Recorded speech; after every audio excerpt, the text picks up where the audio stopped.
Olá, gente, tudo bem? Eu sou a Raquel Tsá, analista de macroeconomia da XP Investimentos, e esse é mais um Economia em Destaque, aquele seu resumo preferido de acontecimentos econômicos no Brasil e no mundo.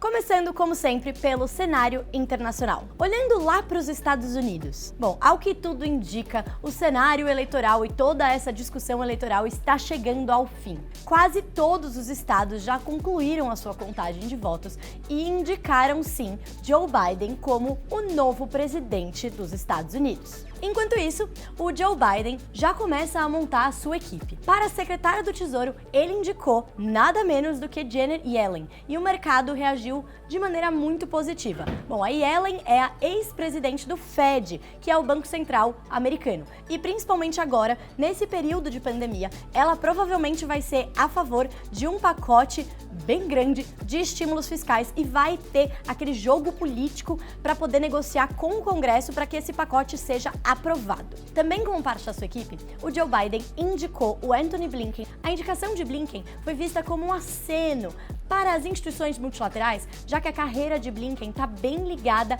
à sua atuação na ONU e em outras instituições internacionais em nome dos Estados Unidos.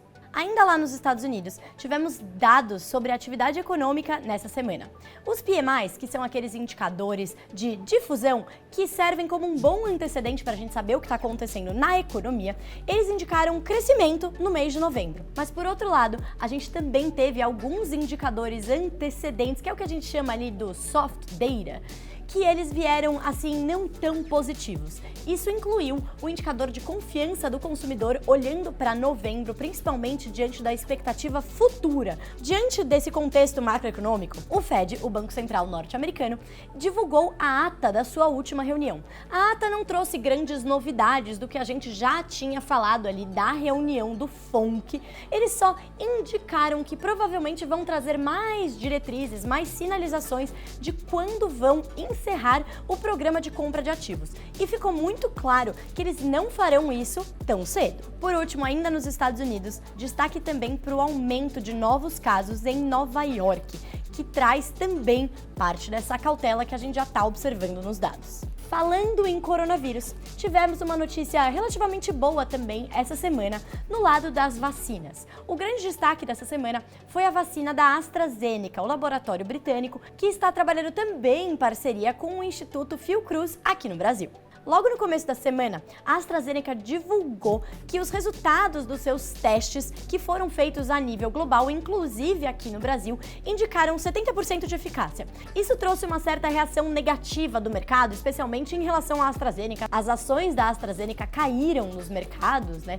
Mas é importante dizer alguns pontos nesse sentido. Primeiro, que a vacina da AstraZeneca é aquela que é mais positiva, principalmente para países emergentes. Por quê? Ela é uma vacina mais barata, ela custa mais ou menos 3 libras a dose. Um segundo ponto que é muito importante é que ela tem uma logística mais fácil. Ela não precisa ser armazenada em geladeiras superpoderosas. Foi também destaque o anúncio que a AstraZeneca teria feito um erro nos seus testes. Esse erro, na verdade, foi um erro até que se provou um pouco positivo, porque o que eles fizeram foi que na primeira dose eles acabaram dando uma dose menor, com menor concentração ali do vírus, e na segunda dose, uma dose com maior concentração do vírus. E quando eles compararam esses resultados com os testes que foram feitos com 2 doses de maior concentração, eles perceberam que a eficácia de fato foi maior. Então, esses testes com uma dose menor seguida de uma dose maior trouxeram 90% de eficácia, enquanto os outros testes trouxeram por volta de 60% e 70%. De qualquer maneira, qualquer vacina que consiga ter aí um acordo com o governo aqui, o governo federal, que já tem mostrado esforços para fazer acordos com grande parte dos laboratórios que estão trabalhando ao redor do mundo, será positiva, uma vez que vai servir para imunizar a nossa população contra o coronavírus. Enquanto isso, na Europa, onde diversas medidas de isolamento social foram reintroduzidas, a gente tem uma atualização da situação que segue bem heterogênea.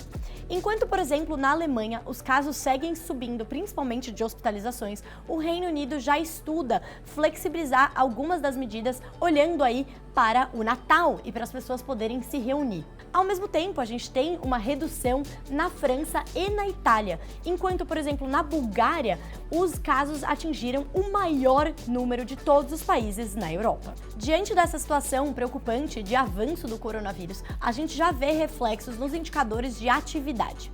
Os PMIs, que são aqueles mesmos indicadores antecedentes que nos Estados Unidos vieram positivos nesse mês, na Europa eles já mostram uma retração. Um outro dado que já mostra bastante o que a gente deve esperar para os próximos meses foi o índice de sentimento econômico, que veio em território negativo.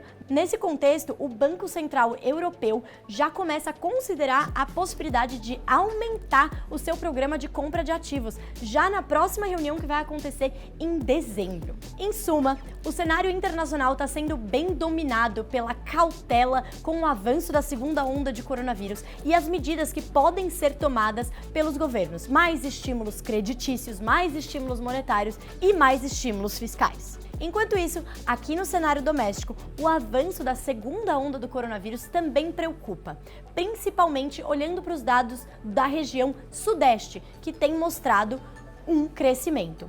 De qualquer maneira, ainda não estamos no mesmo nível que a gente observa lá na Europa, o que faz sentido, dado tanto a evolução do vírus, quanto o período do ano e diversos outros fatores, como até o período de disseminação do vírus da gripe.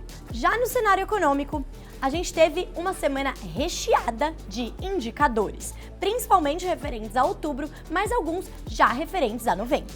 Começando pelo cenário de inflação, essa semana a gente teve a divulgação do IPCA 15, que é aquele que tem a mesma cesta do IPCA, só muda os dias do mês que ele está medindo, e o IGPM, um índice calculado pela FGV, que é composto majoritariamente por índices de preço no atacado.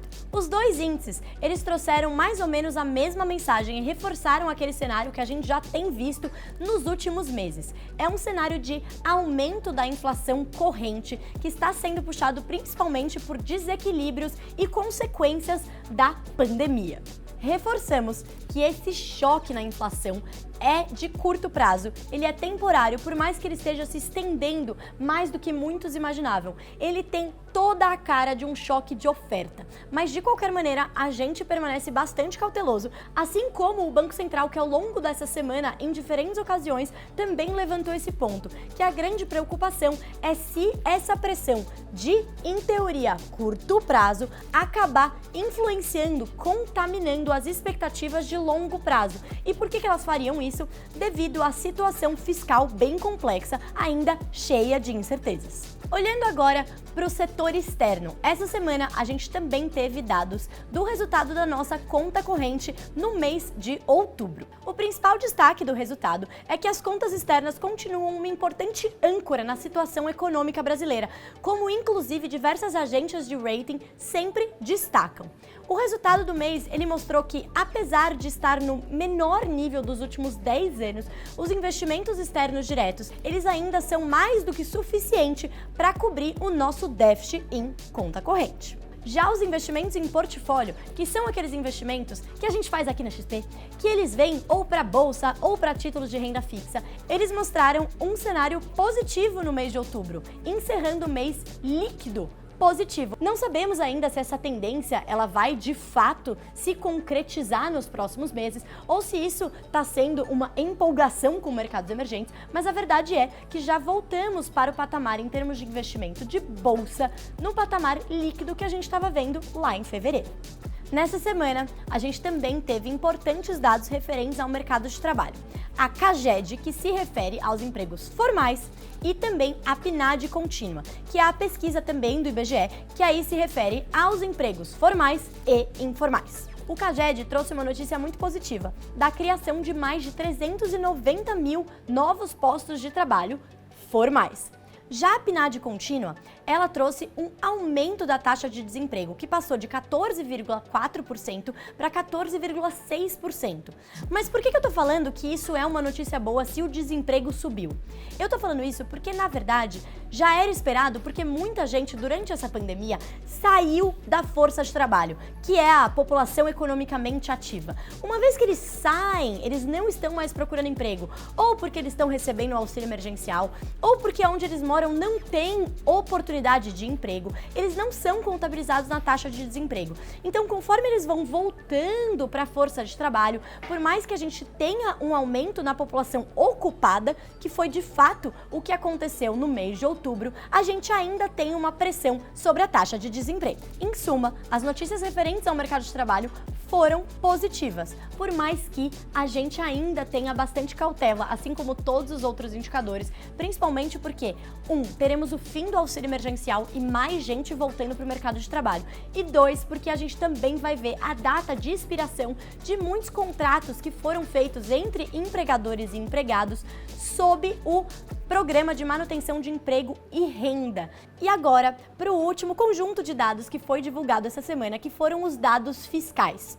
Nessa semana tivemos os dados de arrecadação da Receita Federal e também do resultado do Tesouro Nacional, que é o resultado primário do governo central. O que esses resultados mostraram? Eles mostraram que do lado da despesa, essas continuam subindo e registrando recorde atrás de recorde, justamente devido a todos esses gastos e programas que o governo está implementando ao longo do ano.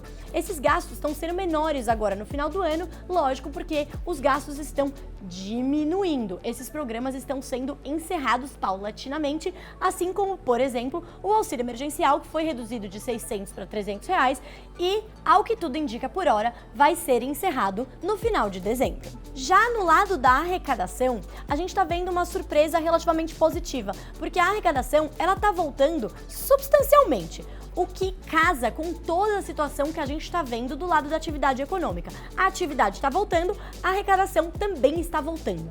Uma notícia positiva dentro disso é que grande parte dos impostos que foram diferidos no primeiro semestre do ano já estão voltando aos cofres públicos, o que traz um certo viés positivo, mas de qualquer maneira, nada disso exclui a necessidade do governo federal de equalizar as despesas. Essa complexa situação fiscal nos leva a um outro destaque dessa semana, que foi a volta das discussões no âmbito fiscal sobre um novo programa de transferência de renda. Essa semana foi discutida a possibilidade de cortar subsídios tributários, por exemplo, da cesta básica, que iriam voltar por meio do programa para a população mais pobre e seriam cortados para aquela população mais rica. Mas, de qualquer maneira, ainda não temos nenhuma confirmação. Mas é esperado que depois de domingo, quando a gente vai ter o segundo turno das eleições municipais, que toda essa discussão volte bem forte lá em Brasília. Finalmente, a última notícia, que não é um dado, é uma notícia boa. Nessa semana, o Senado aprovou a nova lei de falências, que agora segue para sanção presidencial. E ela é importante principalmente nesse momento de pandemia, em que diversas empresas certamente passarão por dificuldades financeiras e precisarão de uma lei que reflita exatamente o que elas podem fazer hoje para tentar melhorar a situação financeira. Então, essa lei permitirá, por exemplo, o parcelamento de débitos tributários com a União, a apresentação de um plano de recuperação por parte dos credores, que pode ou não ser aceito ali pela empresa, que tem esses credores, e também regulamenta o empréstimo para empresas que já estão em recuperação judicial, que é o chamado Deep Financing. Enfim, uma notícia bem positiva para a agenda de produtividade do Brasil, que ela conta com todas essas medidas microeconômicas que muita gente não presta atenção, mas são excelentes e muito importantes para melhorar o nosso ambiente de negócios e, assim, o nosso desenvolvimento econômico de longo prazo. Por essa semana é só. Agora vamos falar do que esperar para a semana que vem rapidamente. A semana que vem, os principais destaques na cena econômica vão ser os PMIs referentes a novembro, de economias lá na zona do euro e também na China, além do dado de desemprego nos Estados Unidos e também na zona do euro. Enquanto isso, aqui no Brasil, a gente vai ter mais dados fiscais, que é o resultado primário do governo geral, além do resultado do PIB do terceiro trimestre. Esse resultado do PIB ele vai ser meio old news, mas de qualquer maneira ele vai trazer dados importantes para a gente saber como que está andando a recuperação econômica do Brasil no momento e o que esperar para o ano que vem. Bom, gente, por hoje é só. Se você quer mais informações, mais detalhamento e tudo isso escrito, vai lá na nossa página de conteúdos. Também segue aqui a XP nas redes sociais, além de me seguir lá no Instagram, em Borges de Sá. Curta o nosso vídeo, enfim, faça tudo o que você quiser e me encontre aqui no próximo Economia em Destaque na semana que vem.